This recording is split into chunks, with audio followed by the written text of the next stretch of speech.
Bismillahirrahmanirrahim. Assalamualaikum warahmatullahi wabarakatuh. Alhamdulillahirabbil alamin. Allahumma shalli wa sallim ala sayyidina Muhammadin wa ala ali sayyidina Muhammad. Alhamdulillahirabbil alamin. Kawan-kawan semua yang saya hormati, yang saya muliakan. Insyaallah kita akan menjawab pertanyaan yang masuk kepada kami. Assalamualaikum Gus, mau bertanya bagaimana hukumnya perjodohan massal di pesantren yang saat ini sedang viral di media sosial. Bismillahirrahmanirrahim. Menyikapi mengenai hukum pernikahan, bahwasanya selama nikah tersebut terpenuhi aturan syarat sah dan juga rukun-rukun, maka pernikahan tersebut sah. Selagi tidak ada hal-hal yang bisa menyebabkan cacat di dalam akad pernikahan. Berarti artinya apa? Pernikahan tersebut dalam segi syariat, dalam kacamata syariat, selama ada si pengantin laki-laki sebagai orang yang mengucapkan akad. Kemudian yang kedua ada wali dari si perempuan sebagai orang yang akan menikahkan calon menantu laki-lakinya dengan anak putrinya. Kemudian yang ketiga ada dua saksi nikah. Kemudian yang keempat ada maharnya. Kemudian yang kelima ada lafadz ijab dan qabul. Maka apabila 5 rukun terpenuhi, nikah tersebut dihukumi sah secara syariat. Kemudian yang kedua, yaitu tidak adanya hubungan mahram antara keduanya. Hubungan mahram adalah hubungan yang diharamkan oleh syariat bagi seseorang apabila dia hendak menikah. Mahram ada 2 macam. Satu, mahram mu'abbad, diperoleh melalui 3 jalur. 1 jalur nasab, 2 jalur susuan, 3 jalur pernikahan. Dan sedangkan jenis mahram yang kedua adalah mahram mu'aqqad. Berarti apabila seseorang laki-laki dan perempuan yang hendak melangsungkan pernikahan tidak memiliki hubungan mahram, maka pernikahan keduanya adalah sah secara hukum syariat. Tetapi dalam menghukumi fenomena yang ada di masyarakat sekarang, kita tidak boleh terlepas dari adab-adab dalam beribadah. Kita tidak boleh terlepas dari aturan-aturan dan norma-norma serta etika-etika di dalam kita melakukan ibadah. Nggak boleh. Kenapa? Karena ibadah tujuannya adalah mencari ridha Allah. Karena ibadah tujuannya adalah mencari pahala dari Allah Ta'ala. Itulah perbedaan ibadah dengan perbuatan kita yang lain. Kalau perbuatan kita yang lain orientasinya mungkin A, B, C, D. Tapi kalau judulnya adalah ibadah, maka orientasi kita adalah Allah Subhanahu Wa Ta'ala dan Nabi Muhammad SAW. Nah, walaupun nikahnya sah apabila memenuhi 5 rukun dan bukan merupakan orang yang memiliki hubungan mahram, tetapi ada beberapa adab dan aturan etika norma yang perlu untuk kita jaga. Apa? Nomor 1 adalah aturan sekufu. Apa itu sekufu? Yaitu antara laki-laki dan perempuan secara uruf, secara umum memiliki satu derajat, memiliki kesamaan dalam beberapa hal. Apa contohnya? Nomor 1 misalnya adalah latar belakang ekonomi dan keluarga. Bukan kok kemudian kita membeda-bedakan, bukan. Tetapi apa? Dengan adanya sukufu ini akan memudahkan bagi laki-laki dan perempuan untuk mereka membina kehidupan rumah tangganya di kehidupan yang akan datang. Tapi ini sekali lagi bukan merupakan syarat sah, tapi hanya salah satu bentuk etika untuk mempermudah kita berkomunikasi dengan calon istri kita dan juga keluarga besan kita. Karena keluarga besan endingnya adalah menjadi keluarga kita sendiri. Sukufu juga dalam hal nasab. Oh ini putranya fulan, oh ini putrinya fulan. Kalau bisa dicarikan yang sukufu. Sukufu juga dalam kategori ilmu. Oh ini ilmunya sekian. Biar nanti saling mengimbangi satu dengan yang lainnya. Itu merupakan sebuah adab yang harus untuk kita jaga.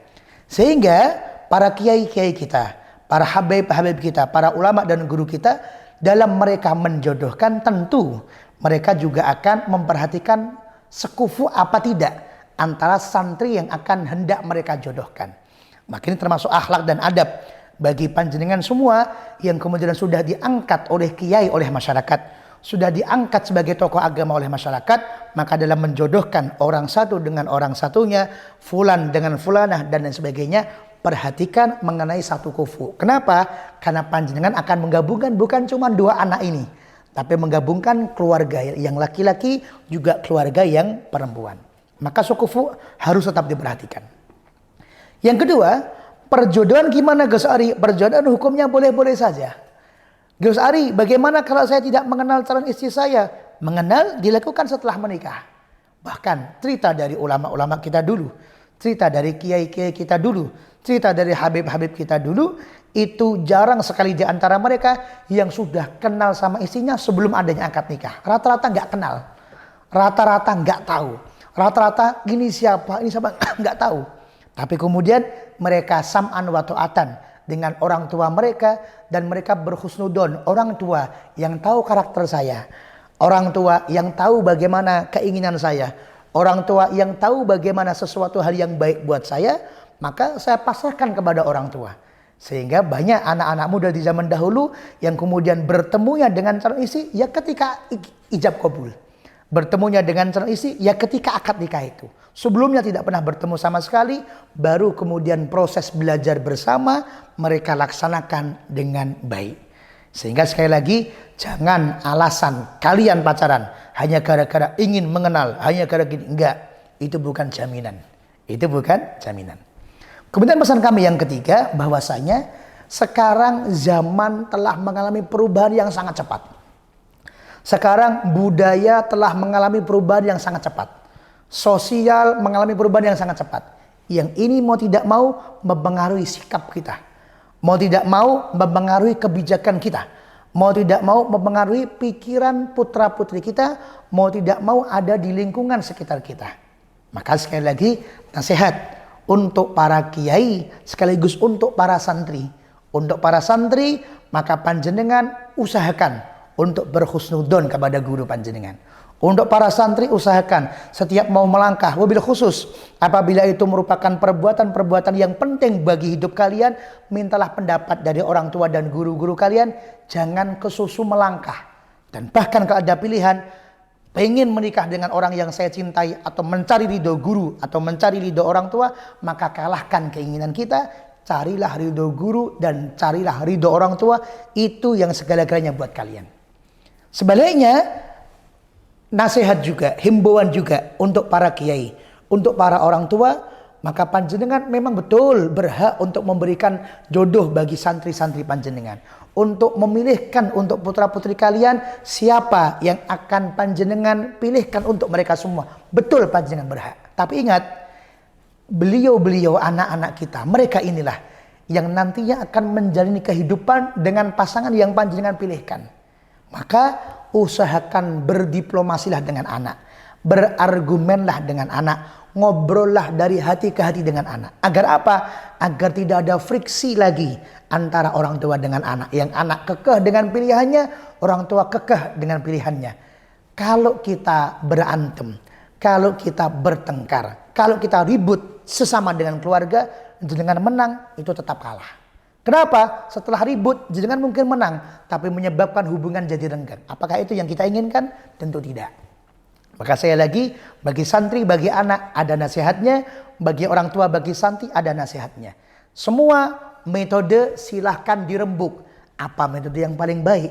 Apa strategi yang paling baik? Tentu desa mawa tata. Sesungguhnya desa masing-masing memiliki tradisinya, memiliki budayanya, memiliki strateginya, memiliki kebiasaannya. Bagaimana cara memilih jodoh, bagaimana cara kita menentukan siapa jodoh kita, bagaimana cara menentukan, dan lain-lain sebagainya.